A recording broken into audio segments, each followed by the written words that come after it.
তো আমাদের হচ্ছে আজকের যে আলোচনার টপিক সেটি হচ্ছে OIETC ELLT স্পিকিং পার্ট 3। এখানে আপনাকে কি করতে হবে? কি ধরনের কোয়েশ্চেন আপনি ফেস করতে যাচ্ছেন এবং কিভাবে সেগুলোর আনসার করবেন তার একটি ব্রিফ ডিসকাশন আজকে আমরা করব। একটু কষ্ট করে ভিডিও শেষ পর্যন্ত থাকতে হবে। Before that welcome to our channel Banglish where we're trying to make your ELLT journey easy. ELLT সহজ, খুব বেশি কঠিন না এবং এটা আপনার জন্য অনেক ভালো একটি অল্টারনেটিভ হতে পারে যদি আপনি সঠিকভাবে নিয়মকানুনগুলো বুঝেন। Without wasting time, let's roll onto our computer screen.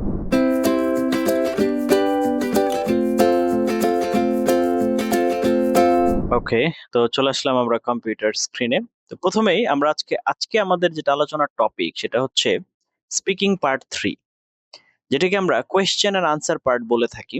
Question based on the written এসে এন্ড প্রেজেন্টেশন। আপনি রিটেন এসে প্রেজেন্টেশনের জন্য যে পার্টগুলো রেডি করেছেন, তো তার উপরে ভিত্তি করে বা আপনি যা ওইখানে লিখেছেন সেটার উপরে ভিত্তি করে আপনাকে কোয়েশ্চেন করা হবে। তো আমি যদি আরো ডিটেইলে যাই, তো সেই ডিটেইলে যে যদি আমি আপনাদেরকে একটু দেখাই তাহলে স্টেজ 3 তে আসলে কি হবে, what will be happen in stage 3।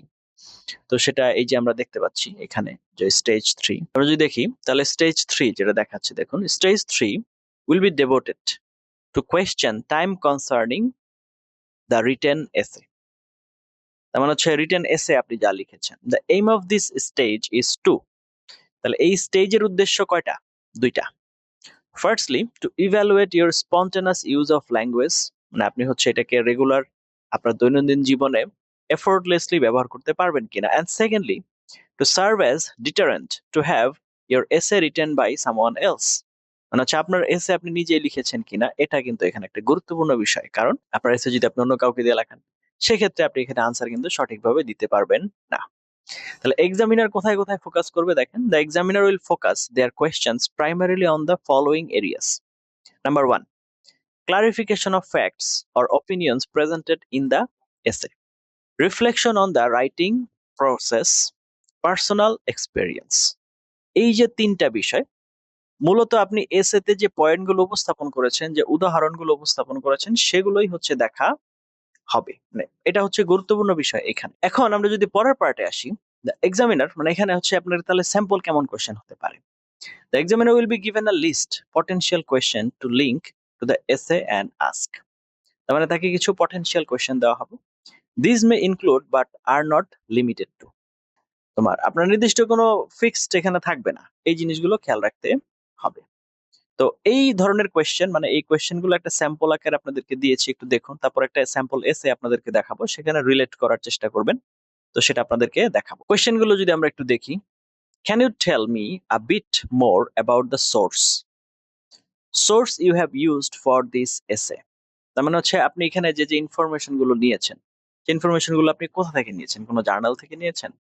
আপনার পার্সোনাল লাইফ এক্সপিরিয়েন্স, আপনার স্কুল, কলেজ, ইউনিভার্সিটি, কোন জায়গায় এগুলো ইনসিডেন্ট গুলো ঘটেছিল, আপনি যা লিখেছেন সেগুলোর কনসার্নিং পয়েন্ট কোথায় ছিল, এই জিনিসগুলো আপনারা। Can you tell about the aspects you are mostly impressed by. আপনার হচ্ছে এখানে কোন জিনিসগুলোকে সবচেয়ে বেশি হাইলাইটেড পার্ট মনে হয়েছে। The word count for the essay is limited, right? তো এখানে কিন্তু একটা ব্যাপার আছে। Is there anything else you would have like to include in your essay but had to leave out. কারণ আপনাকে যে এসেটা লিখতে দেওয়া হয়েছে সেখানে কিন্তু একটা নির্দিষ্ট লিমিট আছে।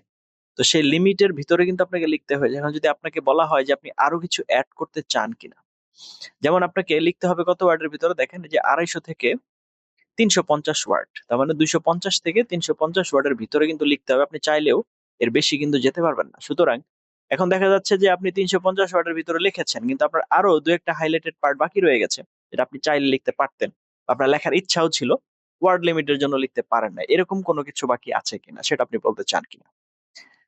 What are some of the most surprising facts you have encountered while planning the essay? আপনি যখন এসে লিখার প্ল্যান করছিলেন তখন আপনি কি ধরনের বিষয় আসলে ফেস করেছেন, এটা একটা দেখার বিষয় এখানে। এখন কথা হচ্ছে এখানে 4টা কোয়েশ্চেন আমি আপনাদেরকে দিয়েছি। তো নরমালি আপনি ধরে রাখেন 4 to 5 রিফ্লেক্সিভ কোয়েশ্চেন আপনি এখানে পাবেন। কিসের উপর? আপনি যে এসেটা লিখেছেন তার উপর। তো চলুন একটা স্যাম্পল এসে কেমন হয় আপনাদেরকে দেখাই। তো এটাও আমি হচ্ছে ইএলএলটির যে হচ্ছে একদম অফিসিয়াল ওয়েবসাইট সেখান থেকে নিয়েছি। দেখুন কোয়েশ্চেন কি বলছে, team work. Group projects are often part of studying at university. Source কোথায়? Oxford International. Okay. In your experience, what are the pros and cons of working in groups when studying? Pros and cons, সুযোগ এবং সুবিধা, সুবিধা এবং অসুবিধাগুলা কি সেটা আপনাকে বলতে হবে। তাহলে নরমালি আমরা এসে কয়টা প্যারায় লিখবো? 4টা প্যারায় লিখবো। তবে আপনাদেরকে ব্যান্ড 8 লেভেল একটা আনসার দিয়েছি। আপনারা জানেন যে ইএলএলটির হিসাব হচ্ছে ব্যান্ড 12 পর্যন্ত যাবে। তবে আপনাদেরকে একটা মিড রেঞ্জের আনসার দিয়েছি। এখানে ইন্ট্রোডাক্টরি প্যারা দেওয়া হয়েছে। ঠিক আছে? এসে কিভাবে লিখতে হয় এটা আপনাদেরকে রাইটিং এ শেখাবো। জাস্ট আপনাদেরকে দেখাচ্ছি। তো কারণ এটা স্পিকিং পার্ট নিয়ে আলোচনা হচ্ছে। তো এই হচ্ছে এটাতে বিষয়। আচ্ছা ঠিক আছে, এটা করলাম। এরপরে হচ্ছে এখানে সুবিধাগুলা, অ্যাডভান্টেজ। তারপরে হচ্ছে হাউএভার দিয়ে আমরা ডিসঅ্যাডভান্টেজ পার্টে আসছি। এরপরে হচ্ছে কনক্লুশন পার্ট। তো কনক্লুশন পার্টে হচ্ছে আমরা কি করলাম? আমরা এটাকে কনক্লুড করলাম আমাদের ওপিনিয়ন দিয়ে বা মতামত দিয়ে। এই হচ্ছে মোটামুটি এটার ক্ষেত্রে বিষয়। তো এরকম একটা এসে আপনাকে লিখতে হবে। তার উপরে ভিত্তি করে এই কোয়েশ্চেন গুলো আপনাকে ফেস করতে হবে। এখন এই কোয়েশ্চেনের আনসার কিভাবে দিবেন, কি ধরনের আনসার দেওয়া যেতে পারে সেগুলো আমি আপনাদেরকে পরে দেখাচ্ছি বা দেখাবো। জাস্ট আপনাদেরকে আজকে পরিচয় করে দিলাম যে স্পিকিং পার্ট 3 টা আসলে কেমন বা কিসের উপরে ভিত্তি করে আনসার দিতে হয়। সো এই জিনিসগুলো আপনাদেরকে একটু মেইনটেইন করতে হবে। তো আপনারা দেখতেই পাচ্ছেন যে স্পিকিং এর টোটাল কোয়েশ্চেনের যে আপনার যে পার্ট বা এখানে সময় আপনি কতক্ষণ পাবেন। তো টোটাল অ্যাপ্রক্সিমেটলি স্পিকিং মডিউলের টাইম হচ্ছে 20 থেকে 30 মিনিট। তো প্রথমে যদি ইন্ট্রোডাক্টরি পার্টে আপনাকে হচ্ছে 5 মিনিটসও বাদ দেন, তারপরেও কিন্তু আপনার 15 থেকে 20 মিনিট বা 25 মিনিট থেকে যাচ্ছে। প্রেজেন্টেশন 3 থেকে 5 মিনিট। তো এইখানে আপনি মোটামুটি ধরে রাখতে পারেন যে আপনাকে হচ্ছে 8 থেকে 10 মিনিট সার্ভাইভ করতে হবে। পিকচার ডেসক্রিপশনে আপনার অত বেশি সময় থাকে না। তো কিন্তু এই কোয়েশ্চেন আনসার পার্টটা কিন্তু যথেষ্ট পরিমাণ লং হবে। এখানে আপনাকে হচ্ছে খেয়াল রাখতে হবে যেন আপনি সঠিকভাবে বিষয়গুলোকে মেইনটেইন করেন। এতক্ষণ পর্যন্ত সাথে ছিলেন। তার জন্য অনেক এবং অনেক ধন্যবাদ। তো সবগুলো বিষয় আপনারা জানলেন, দেখলেন এবং বুঝলেন। এখন কি করতে হবে? Now what to do? এখন আমাদের যেটা করতে হবে সেটা হচ্ছে আপনাকে অনেক এবং অনেক বেশি প্র্যাকটিস করতে হবে। এবং পার্ট 3 তে আপনারা খুবই গুরুত্বপূর্ণ একটা বিষয় আশা করি এতক্ষণে বুঝে গিয়েছেন বা জেনে গিয়েছেন যে আপনাকে হচ্ছে কি করতে হবে? আপনাকে যেটা করতে হবে সেটা হচ্ছে আপনি যে এসেটা লিখেছেন রাইটিং এ ২৫০ থেকে ৩৫০ ওয়ার্ডের ভিতরে যে এসেটা লিখবেন, এর সাথে কিন্তু সামঞ্জস্য থাকতে হবে। তার মানে আপনার কথা স্পিকিং পার্ট 3 তে আপনি যে আনসার গুলো দিচ্ছেন, এগুলো মানে এগুলোর যে রেসপন্স আপনি দিবেন, যে ইনফরমেশন গুলো, যে লজিক গুলো, যে কনস্ট্রাকশন আপনি এখানে প্রকাশ করবেন, যে সিনট্যাক্স আপনি ব্যবহার করবেন, এগুলো যদি আপনার এসের সাথে সামঞ্জস্যপূর্ণ না হয়, যদি সেটার সাথে মিসম্যাচ হয় তাহলে কিন্তু এখানে রেজাল্ট উইথহেল্ড হয়ে যাওয়ার সম্ভাবনা আছে এবং হয়। আমরা আমাদের ছাত্রছাত্রীদের যে নিয়ে যে কাজ করছি সেখানে যে আমরা দেখি যেরকম রেজাল্ট আটকে যাচ্ছে তার অন্যতম কারণ হচ্ছে এই পার্ট 3 মূলত এটা দেখাই হয় যে আপনি এসেটা নিজে থেকে লিখেছেন কিনা। তো এই যে পার্ট 3 ডিজাইন করা হয়েছে তার অন্যতম মেইন রিজনই হচ্ছে এটা যে এখানে আপনি নিজে থেকে আনসার করেছেন কিনা এসেতে সেটাকে চেক করা। মানে ক্রস চেক করা বা ক্রস এক্সামাইন করা যে আপনার ওইখানকার আনসার এবং এখানে আপনি যা বলছেন তা ঠিকঠাক আছে কিনা। সুতরাং আপনি যখন পার্ট 3 এর আনসার করবেন, আপনি এসেতে যা লিখেছেন বা যে পয়েন্ট গুলো লিখেছেন বা আপনি এক্সট্রা কোনো কিছু এড করতে চেয়েছিলেন কিনা, ওই ধরনের কোনো হিন্টস ছিল কিনা, তার সাথে সামঞ্জস্য রেখে আপনাদেরকে হচ্ছে এটা আগাতে হবে।